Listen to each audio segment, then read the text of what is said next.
नमस्ते दोस्तों। और आप सब कैसे हैं? उम्मीद है सभी अच्छे होंगे। कि बीए सेकंड ईयर दीदी प्रश्न पत्र से इकाई 5 की चैप्टर है। इस बुक से मैं लिया हूँ, उसमें 16 अध्याय पे दिया गया है और इस अध्याय का नाम है भारत में पुलिस तथा न्यायपालिका की भूमिका। ये प्रश्न बार बार और प्रत्येक वर्ष इस प्रश्न को पूछा जाता है। कभी पुलिस के विषय पे पूछता है तो कभी जो है न्यायपालिका के बारे में पूछता है। चैप्टर एक ही है और इस चैप्टर में दोनों के बारे में, पुलिस और न्यायपालिका के बारे में दिया गया है।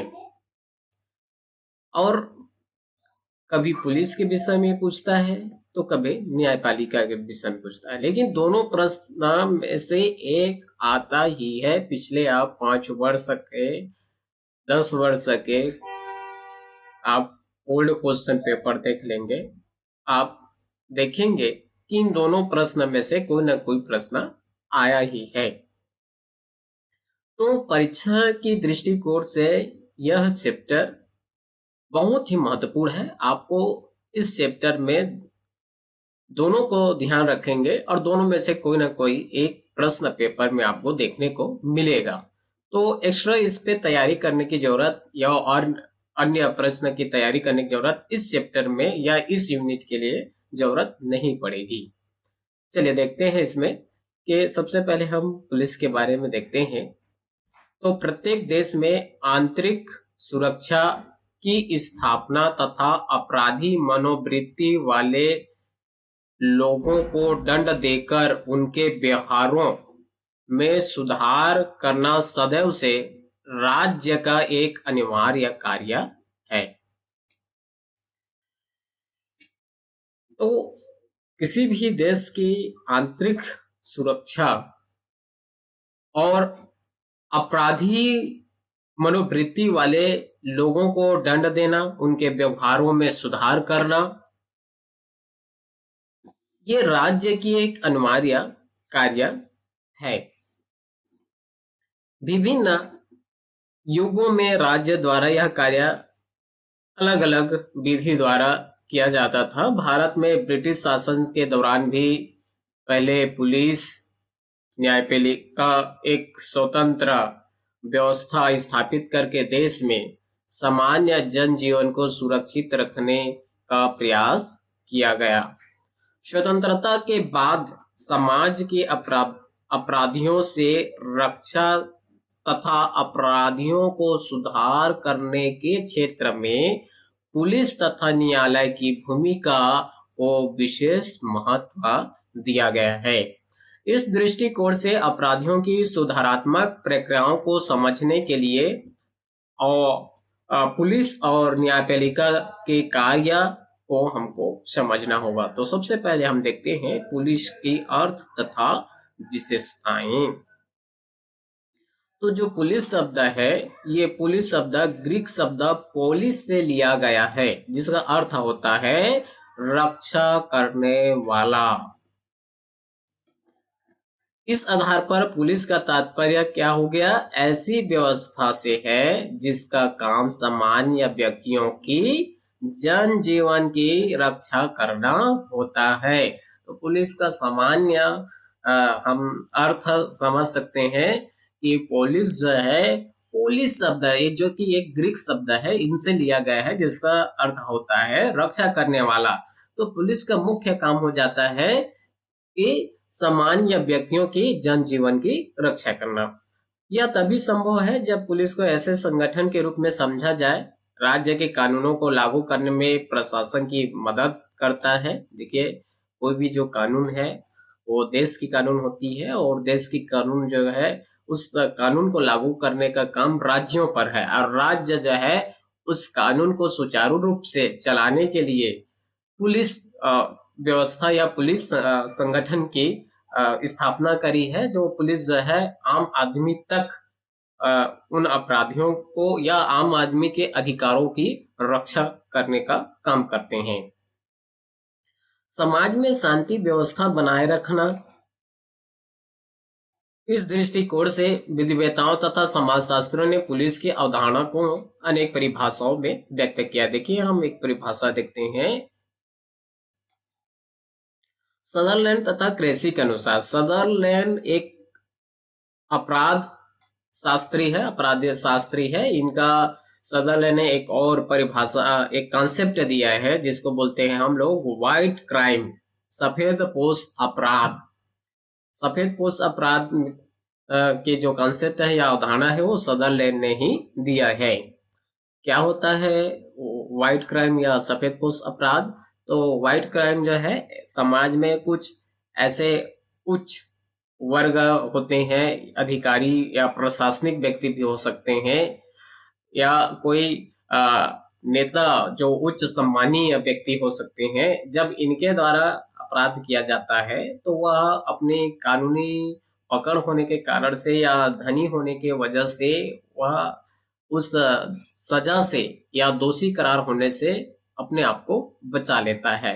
तो इस तरह से इस टाइप के जो अपराधी हैं उनको सफेद पोश अपराध या व्हाइट क्राइम अपराध के रूप में सदरलैंड ने परिभाषित किया है। होता है आम आदमी छोटा सी भी चोरी कर ले तो उसके लिए उसको जेल जाना पड़ता है, जबकि उसी को कोई प्रशासनिक अधिकारी करता या कोई राज्य या किसी नेता वर्ग के व्यक्ति करते हैं तो तत्कालिक उन पर एक्शन भी नहीं हो पाता है, ना वो जेल भी नहीं जाता, बहुत आसानी से बच जाता है अपराध करने के बावजूद भी। तो इस तरह के वर्ग के जो अपराधी हैं उनको इन्होंने व्हाइट क्राइम कहा है। देखते हैं सदरलैंड के अनुसार से परिभाषा पुलिस को समझने के लिए।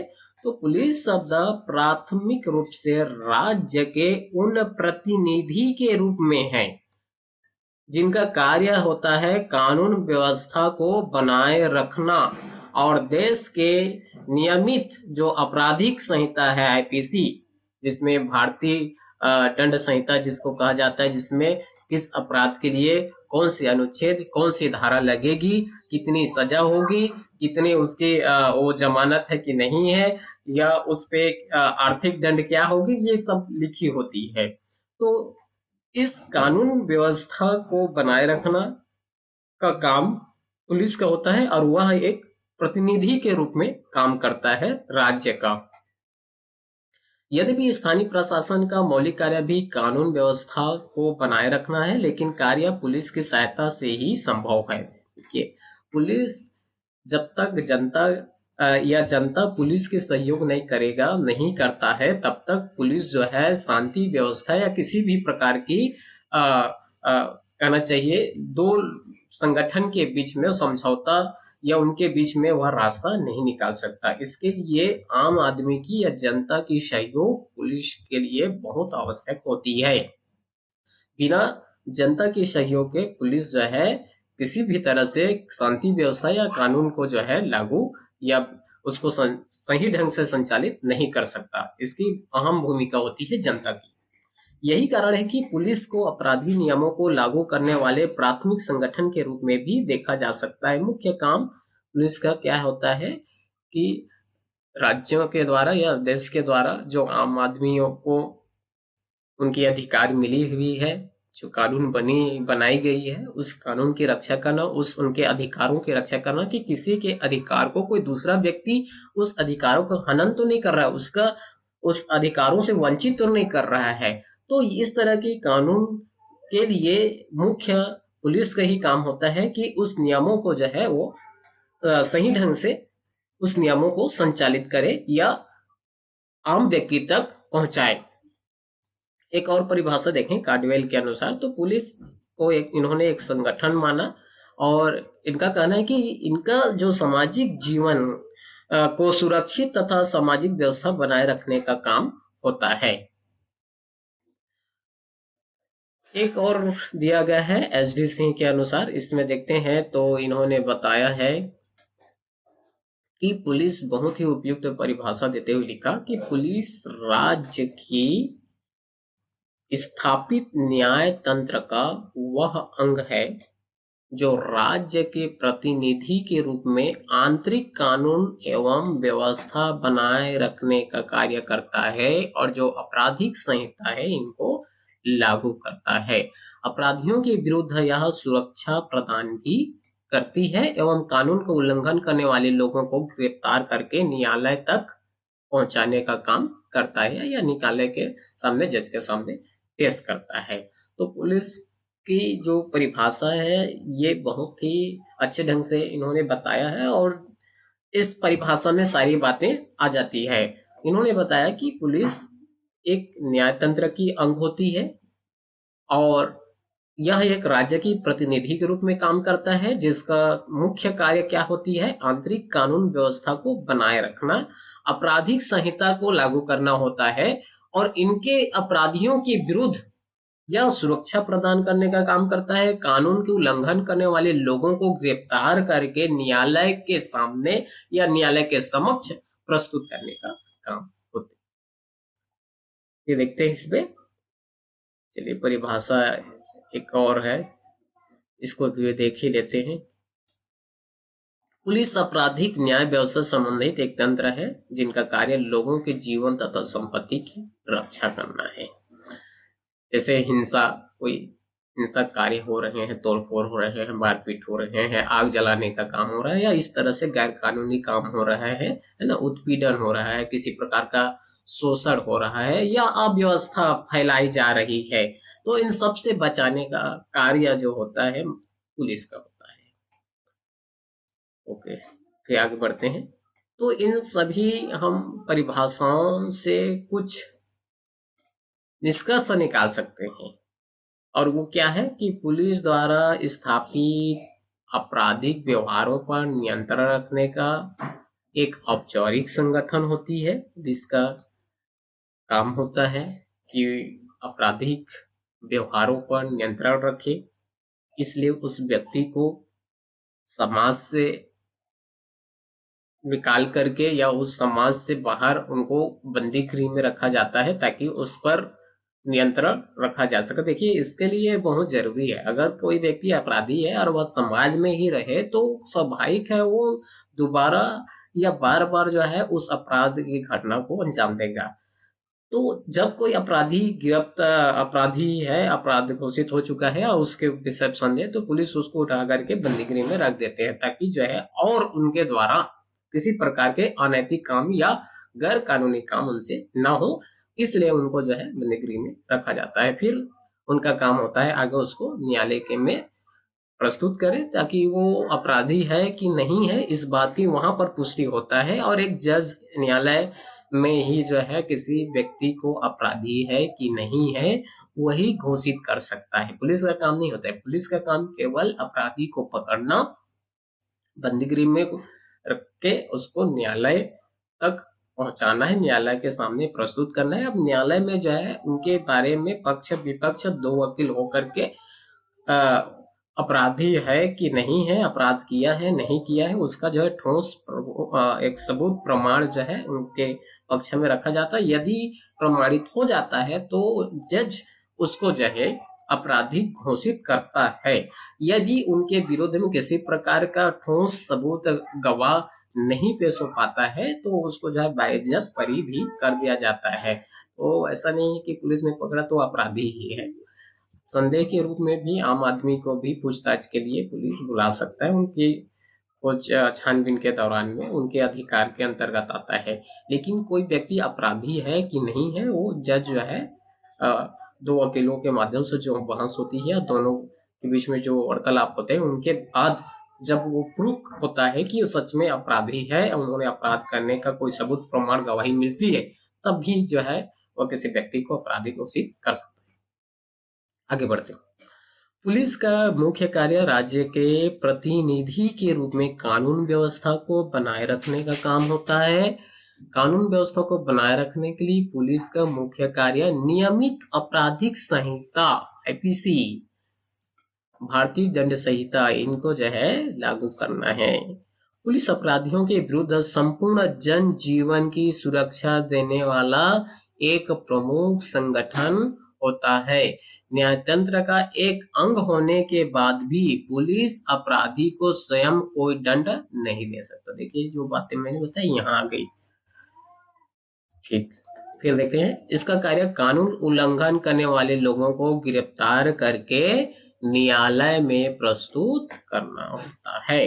एक संगठन के रूप में पुलिस एक निश्चित संस्करण होता है। देखिए पुलिस में पद अनुक्रम पाया जाता है, संस्करण होता है। इसमें जो है बड़े अधिकारी, फिर उनसे छोटे, इस तरह से पुलिस तक के पहुंचती है। तो इस पे फिलहाल पदानुक्रम मैं नहीं बता रहा हूँ, लेकिन इसका जैसे आप समझ सकते हैं, डीएसपी होता है, एसपी होता है ना। पहले संभाग आयुक्त होते हैं, संभाग के बाद जिला आएगी, जिला में जो एसपी बैठेंगे, फिर ब्लॉक में आएंगे, और फिर हमारे जो ब्लॉक के अंतर्गत पुलिस है वहाँ भी उनकी कहना चाहिए दरोगा जिसको बोलते हैं, या कहना चाहिए 3 स्टार 2 स्टार, इस तरह से उपाधि प्राप्त लोग होते हैं। तो उनका एक क्रम बनी होती है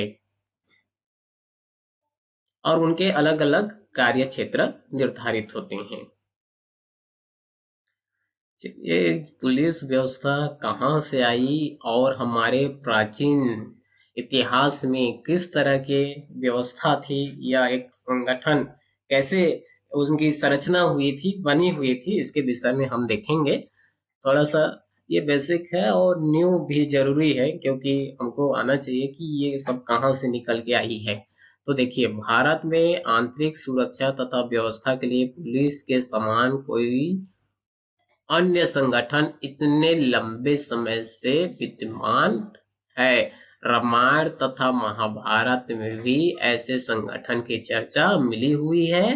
तत्कालीन राजा कानूनों को लागू करने और दोषी व्यक्तियों को पकड़ाने के लिए एक अलग संगठन की स्थापना करते थे। प्राचीन भारत के इतिहास स्पष्ट है कि गुप्त काल में, देखिए गुप्त काल में एक उन्नत पुलिस व्यवस्था के द्वारा कानून व्यवस्था की स्थापना की गई थी। ये एक आपके लिए जनरल नॉलेज के रूप में भी हो सकते हैं कि हम ऐतिहासिक दृष्टिकोण से देखते हैं तो गुप्त काल में हमको एक उन्नत पुलिस व्यवस्था दिखाई देने लगते हैं। उस समय पुलिस शक्ति के सबसे जो उच्च अधिकारी होता था उसको महादंड अधिकारी कहा करते थे। उसके नीचे अनेक दूसरे अधिकारी कार्य करते थे जिसे दंडाधिकारी कहते हैं। आज भी आप देखे होंगे एसडीएम एक अनुभागीय दंडाधिकारी होता है। आपकी कटघोरा में भी एक कुटुंब न्यायालय, पारिवारिक न्यायालय बनी हुई है, वहां भी जज बैठते हैं। तो ये एक प्रकार के दंडाधिकारी होते हैं। समाज में कानून और व्यवस्था बनाए रखने के लिए मुगल शासकों ने भी भारत के एक संगठित पुलिस संगठन की स्थापना की है। यह संगठन प्राचीन भारत के पुलिस संगठन से भिन्न था। मुगल काल में सबसे ऊंचे पुलिस अधिकारी को फौजदार कहा जाता था। ये इस तरह के छोटे छोटे जो वाक्य हैं ये बहुत महत्वपूर्ण होते हैं। जब आप कोई कंपटीशन एग्जाम देंगे तब ये ज्यादा उपयोगी होगा। जिसके नीचे क्षेत्रीय और स्थानीय स्तर के बहुत से दूसरे अधिकारी काम करते थे। एक विशेष क्षेत्र अथवा प्रदेश के पुलिस अधिकारी को या विशेष क्षेत्र के पुलिस अधिकारी को सूबेदार कहा जाता था, जबकि स्थानीय स्तर पर काम करने वाले को कोतवाल या दरोगा कहा जाता था। ये प्राचीन व्यवस्था थी। सबसे निचले स्तर पर काम करने वाले लोग सिपाही होते। पुलिस का गुप्तचर शाखा का नाम खुफिया पुलिस भी होता है ना। अभी आप मान लो जिसको अभी हम लोग सीबीआई के नाम से जानते हैं। भारत में जब ब्रिटिश शासन का आरंभ हुआ तो 1860 में एक पुलिस आयोग की स्थापना की गई। ये याद रखेंगे। ब्रिटिश शासन के समय 1860 में पुलिस आयोग की स्थापना की गई थी।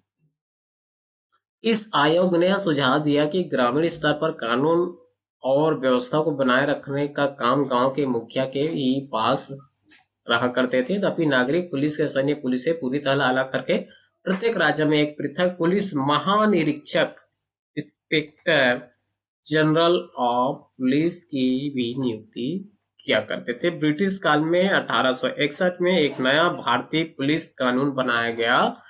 यहाँ के पुलिस संगठन को पुनर्गठित करके प्रत्येक स्तर पर एक से अधिक प्रभाव बनाने में योगदान दिया। इसके लिए जो मुख्य जिम्मेदार व्यक्ति है या जिसके नेतृत्व में ये काम हुआ वो है लॉर्ड कर्जन। इन्होंने 1902 में पुलिस कार्य पद्धति में सुधार के लिए एक सुझाव दी और पुलिस आयोग की नियुक्ति किया।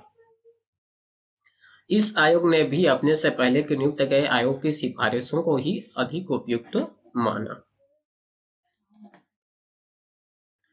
भारत में स्वतंत्रता के बाद देश नया संविधान लागू होने के बाद भी ब्रिटिश कालीन पुलिस संरचना में कई बहुत ज्यादा परिवर्तन नहीं हुआ है। पुलिस की संपूर्ण कार्यवाही है दबाव और उत्पीड़न पर ही आधारित रही है। इसके फलस्वरूप पुलिस और समाज के बीच दूरी बढ़ती गई और इस प्रकार एक ऐसा पुलिस व्यवस्था को विकसित नहीं किया जा सका जो कार्यकुशल होने के साथ जनता का विश्वास प्राप्त कर सके। देखिए आज पुलिस और जनता के बीच दूरियां हो चुकी है, लोगों की सोच बदल गई है। पुलिस के विषय में आम आदमी एक अच्छा विचार नहीं रखता, ना ही पुलिस जो है आम आदमी को उतनी कहना चाहिए समझाइश नहीं कर पाता, उनके बीच उतनी मित्रता या फिर कहना चाहिए सहानुभूति नहीं व्यक्त कर पाता, क्योंकि दोनों के बीच में अब जो भूमिका है एक प्रकार से क्या हो गया है कि उनमें न समझे कि अपने अपने विचार से लोग एक दूसरे को जो है कमी घटी निकालते हैं और उनके साथ एक सामंजस्य स्थापित नहीं हो पाता है, क्योंकि ज्यादातर लोग अपने कर्तव्यों के विरुद्ध या कहना चाहिए ऐसे भी कार्य करते हुए देखा जाता है जो कि पुलिस के लिए ठीक नहीं रहता है। तो अब जनता उनके प्रति उतनी विश्वास उस पर नहीं रखते, ना ही कहना चाहिए पुलिस के साथ ज्यादातर अब आम आदमी का एक प्रकार से उनका समर्थन नहीं हो पाता है या उनके साथ जो है वे अपने सहानुभूति व्यक्त नहीं कर पाते हैं। भारतीय संविधान के अनुसार पुलिस बल संगठन राज्यों का एक विषय है, इसको याद रखें। भारतीय संविधान के अनुसार पुलिस बल का संगठन राज्यों का एक विषय है। प्रत्येक राज्य का दायित्व है कि अपने क्षेत्र में शांति और सुरक्षा बनाए रखने के लिए पुलिस को संगठित करे। अपने क्षेत्र में, ये राज्य का कर्तव्य होता है कि अपने क्षेत्र में शांति और सुरक्षा को प्रदान करने के लिए पुलिस को संगठित करे। इसके बाद भी संविधान के अनुच्छेद 355 में यह व्यवस्था की गई है कि राज्यों को सहायता देने के लिए केंद्र सरकार द्वारा भी एक पुलिस बल की स्थापना की जाए। सेंट्रल गवर्नमेंट का भी पुलिस होता है, आप जानते होंगे। जो इस टाइप के पुलिस क्षेत्र में रुचि लेते हैं उन लोग अच्छे से अपने लिंक जो कहना चाहिए सीढ़ी है या उस प्रोसेस को समझते हैं कि इसके लिए देखिए केंद्रीय रिजर्व पुलिस इस तरह के एक उदाहरण हो सकते हैं। राज्यों का विषय होने के कारण विभिन्न राज्यों के पुलिस के एक संरचनात्मक संगठन भी पाया जाता है। अधिकांश राज्यों में पुलिस अधिकारियों का संस्करण, उनके कार्य पद्धति लगभग एक जैसी होती है। देखिए यहाँ पे हम एक संरचना या पद अनुक्रम पुलिस व्यवस्था को समझाया गया। सबसे बड़ा होता है पुलिस महानिदेशक, director general of police. Police व्यवस्था की यह सबसे बड़ी पद होती है, जो एक पुलिस महानिदेशक के रूप में राज्य का सबसे ऊंचे पद या सर्वोच्च पद के रूप में है, जो गृह मंत्रालय से संबंधित होते हैं और इनका काम होता है प्रशासनिक नीतियों का निर्माण करना और संपूर्ण पुलिस तंत्र की कार्य क्षमता का मूल्यांकन करना। फिर आता है इसे सेकंड अतिरिक्त महानिदेशक, जिसको बोलते हैं एडिशनल डीआईजी पुलिस। इनका काम होता है कि महानिदेशक के अधीन राज्य सरकार के नीति के अनुसार अतिरिक्त पुलिस महानिदेशक कार्य करते हैं। इसके अतिरिक्त पीएससी, हाँ, महानिदेशक पीएससी, तकनीकों की सेवाएं, सामान्य सुरक्षा, फायर सर्विस, इंटेलिजेंस तथा प्रशिक्षण जैसे विभागों के भी काम सौंपे जाते हैं। फिर आता है पुलिस महानिरीक्षक, वही वही कलर हो जा रहा है, पुलिस महानिरीक्षक। इनका काम होता है राज्य का सर्वोच्च पुलिस अधिकारी या पुलिस महानिरीक्षक होता है, इंस्पेक्टर जनरल पुलिस।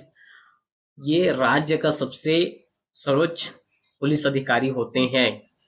इनका काम होता है महानिरीक्षकों की नियुक्ति करना, अलग अलग विभाग से संबंध अतिरिक्त महानिदेशक के साथ कार्य करना और कुछ विभागों को इनमें स्वतंत्र प्रभार भी मिला होता है। फिर आता है पुलिस उप महानिरीक्षक, ड्यूटी इंस्पेक्टर जनरल पुलिस। प्रदेश के प्रत्येक मंडल में कानून व्यवस्था को बनाए रखने का काम पुलिस उप महानिरीक्षक का होता है।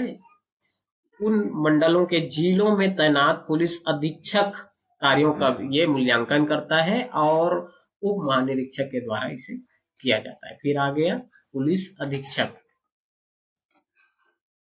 Superintendent of police. प्रत्येक जिले का मुख्य पुलिस अधिकारी होते हैं, जिले में बड़े होते हैं।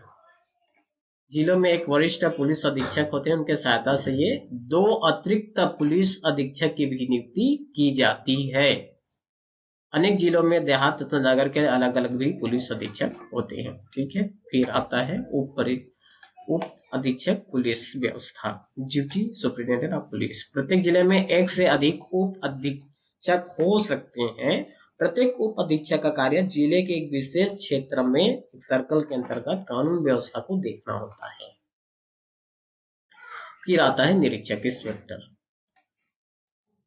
इसमें देखेंगे तो ये 2 प्रकार के हैं, एक निरीक्षक रिजर्व श्रेणी के हैं तथा निरीक्षक सिविल सर्विस के हैं। ये 2 रूप हो गया इनका।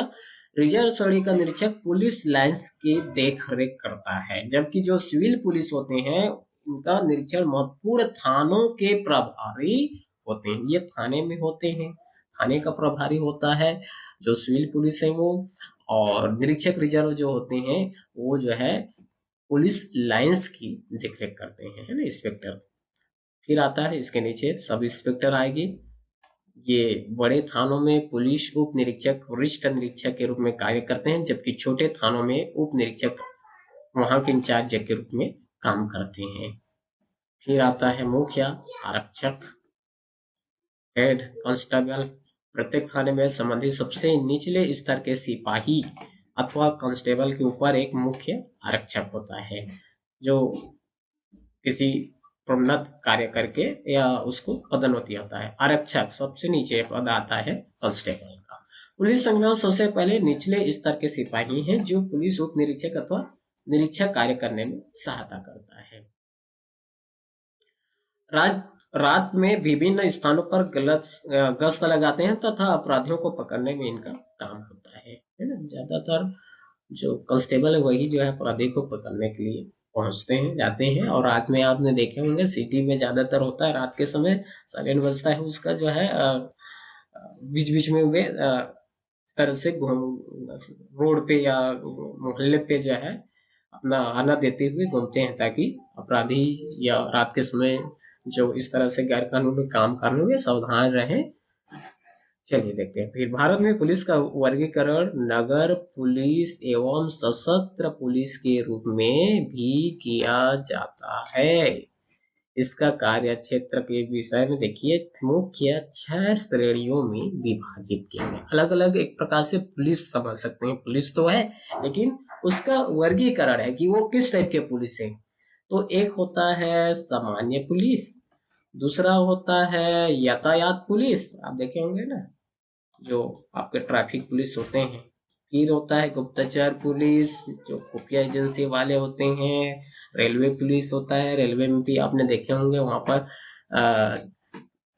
घूमते रहते हैं, वही रेलवे पुलिस होते हैं। उसके बैच से ही पहचाना जाता है, उस पे लिखा होता है कि वो कहना चाहिए किस टाइप के। रेलवे पुलिस पे भी लिखा होता है। महिला पुलिस होता है, एक महिलाएं हमारे BA सेकेंड ईयर से भी पुलिस बनने की इच्छुक होंगे। फिर है सेंट्रल रिजर्व पुलिस। चलिए, फिलहाल मैं यहीं पे रुकता हूँ। नेक्स्ट क्लास में इस पे और जो बातें बच गई है उसके विषय में बात करते हैं।